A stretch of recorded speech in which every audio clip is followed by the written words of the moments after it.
Bueno, y continúa la controversia entre Chile y Bolivia por las aguas del río Silala. Esto luego de que la presidenta Michelle Bachelet confirmara que se va a presentar una contrademanda si Bolivia concreta su anunciada acción jurídica en La Haya. El mandatario del país antiplánico visita este martes, además también el polémico Arroyo. Queremos ahondar en este tema. Conversamos en Noticias Express con la abogada del Instituto de Estudios Internacionales de la Universidad de Chile, Astrid Espaillat. Gracias por estar junto a nosotros, Astrid. Gracias a ustedes por invitarme.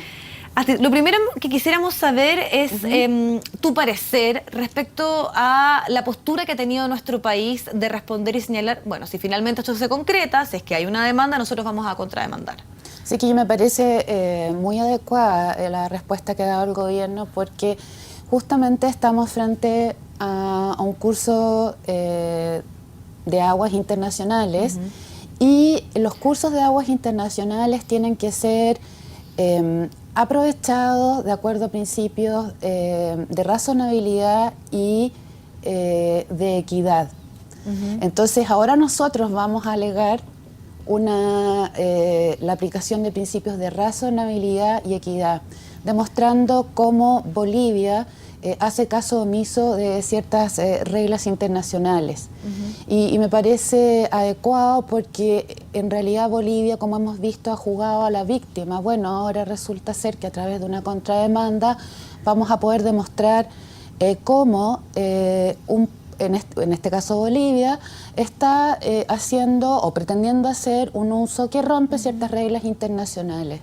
Ahora, ¿qué diferencia hay a que nuestro país espere la demanda que podría presentar Bolivia y responda a eso, a que se adelante, por ejemplo? Porque también tendría la posibilidad de recurrir primero a los tribunales internacionales. ¿Cambiaría un poco el curso de la situación en la cual tiene que responder nuestro país ante Bolivia? Teóricamente no, lo que pasa es que en el juego, en definitiva, cuando tú dices te voy a demandar, lo que estás tratando de hacer también es de frenar de alguna medida esa demanda. Es decir, es como un aviso de tú me vas a demandar y en definitiva no vas a tener una controversia tranquila en donde yo me limite a defenderme, yo también voy a hacer mis reivindicaciones. Por lo tanto, jurídicamente o desde el punto de vista del derecho internacional no significaría nada que nuestro país adelantara, por ejemplo, y no que esperara que presentara una demanda a Bolivia. A mi juicio, no. Jurídicamente es más o menos similar, pero yo creo que políticamente el mensaje que estás mandando a Bolivia es distinto. ¿Por qué? Porque tú estás diciendo, a ver, a través de esta contrademanda yo abandono la actitud normal de un Estado que se limita a contestar. Y cuando tú contrademandas, estás también introduciendo otros puntos. Y eso hace que la controversia sea más viva, a mi juicio. En definitiva, el esquema tradicional de demanda, réplica, es decir, contestación a la contramemoria, réplica, dúplica y todo lo que sabemos. Otra cosa que ha llamado la atención es, y me gustaría saber si es que desde el derecho internacional esto constituye alguna diferencia. Bolivia habla de manantial, no de río internacional. Por otro lado, también sustenta que ha sido desviado artificialmente, y hace poco también revisamos las imágenes justamente de un medio que planteaba y respaldaba finalmente esa tesis que está sosteniendo Evo Morales de decir esto ha sido desviado artificialmente, no por los cauces naturales que podría tener estas aguas. ¿Eso, desde el punto de vista del derecho internacional, significa algo? Sí, por supuesto. Chile siempre ha alegado que, primero, el Silala es un río. Hasta 1999, Bolivia no discutía que el Silala era un río. Ahora no está diciendo que ni siquiera es un río. Además de nosotros sostener que es un río, nosotros decimos es un río internacional. Claro. ¿Por qué? Pues se trata de un curso de agua que es continuo, es compartido y es sucesivo. No importa, cuando tú catalogas un cauce de agua como un río, no importa de dónde provengan esas aguas. Lo que importa es que haya un cauce que es continuo, sucesivo, y en este caso lo que ocurre es que el inicio está en territorio boliviano, pasa, ¿cierto?, a través de la frontera chileno-boliviana y pasa al territorio chileno por producto de la pendiente y de la ley de gravedad.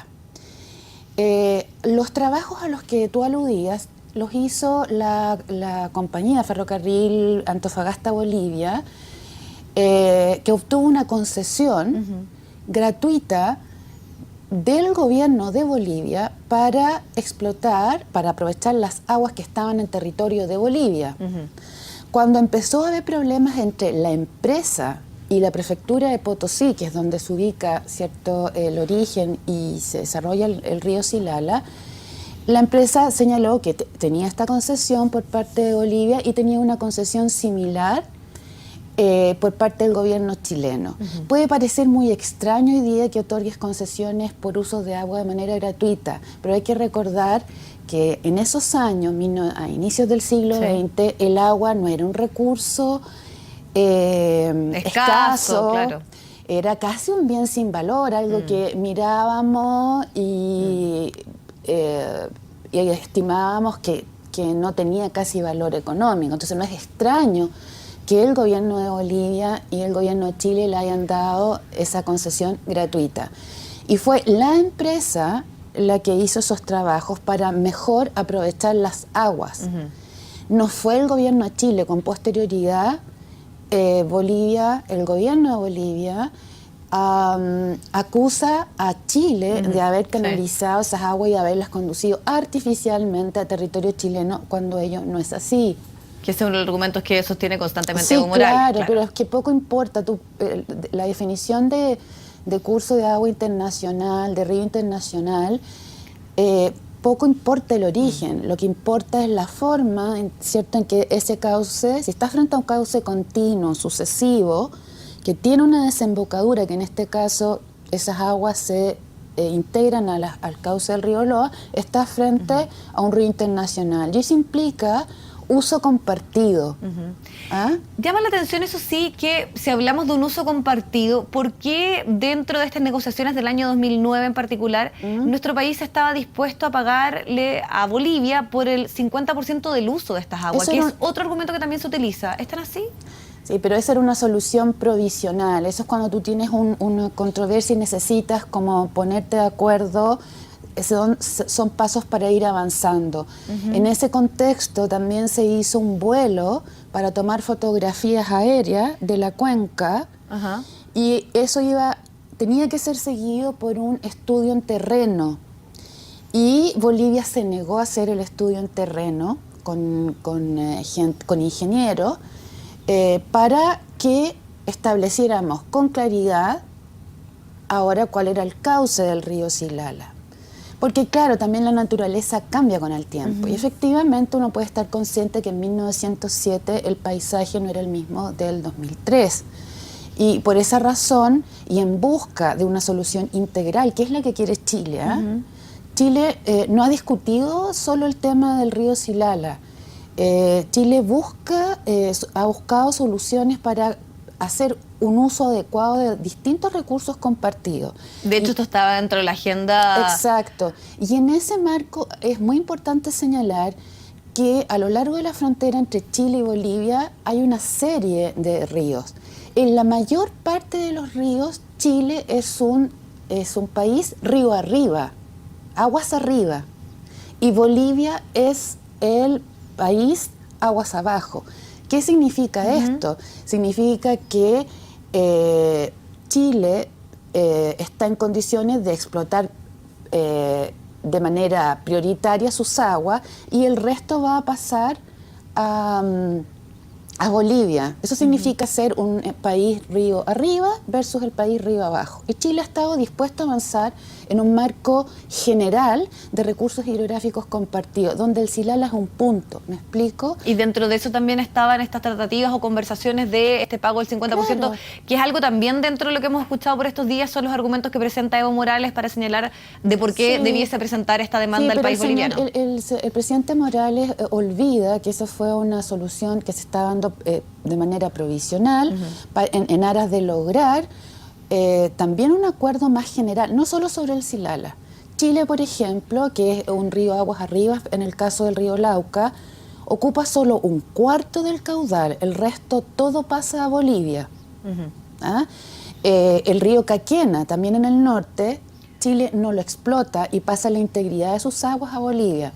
Por lo tanto, a Chile le interesaba tener acceso a un acuerdo en donde abordáramos con Bolivia todas las posibles situaciones de aguas que tenemos que compartir, porque la regla internacional así lo dice. Ahora Bolivia pretende, en cierta medida, adueñarse del Silala, que dejó de ser río, por algún motivo que desconocemos, no obstante que figura así en el mapa que está anexo al Tratado de 1904. En algún momento también Bolivia dio instrucciones de borrar de todos los documentos la palabra río y dejar Silala, diciendo que estos son solo manantiales, vertientes que aparecen, desaparecen, pero la verdad es que nada de eso es relevante a la hora de definir lo que es un curso internacional, un curso de agua de carácter internacional. Otro tema que se ha puesto bastante sobre la mesa y en discusión y ha sido algo que constantemente han señalado varios parlamentarios y me gustaría conocer desde el punto de vista también del derecho internacional y de que nosotros estamos enfrentados a Bolivia frente a la situación de esta salida al mar, es retirarse o no del Pacto de Bogotá. Ah, sí. Lo que pasa es que el Pacto de Bogotá es simplemente una manera de darle competencia automática a la Corte Internacional de Justicia. ¿Podría nuestro país retirarse ahora teniendo de poder puedes? Ahora, independiente que en este momento se esté viendo un tema en La Haya, podría. A ver, o sea, estoy hablando así en general. De poder puede. Lo que pasa es que cuando tú tomas esas decisiones de política exterior, tienes que configurar escenarios y saber qué costos podrían tener esos escenarios. Entonces, estamos enfrentados a una controversia.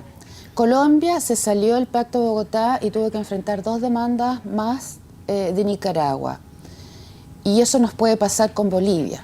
La Corte Internacional de Justicia, en un fallo reciente del 17 de marzo, ha confirmado que la denuncia tiene como efecto, o sea, toma todos sus efectos después de 1 año.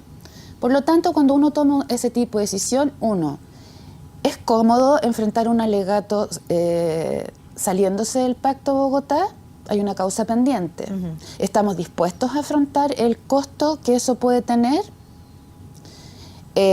2, hay que saber que hay 1 año más para que Bolivia presente otras demandas.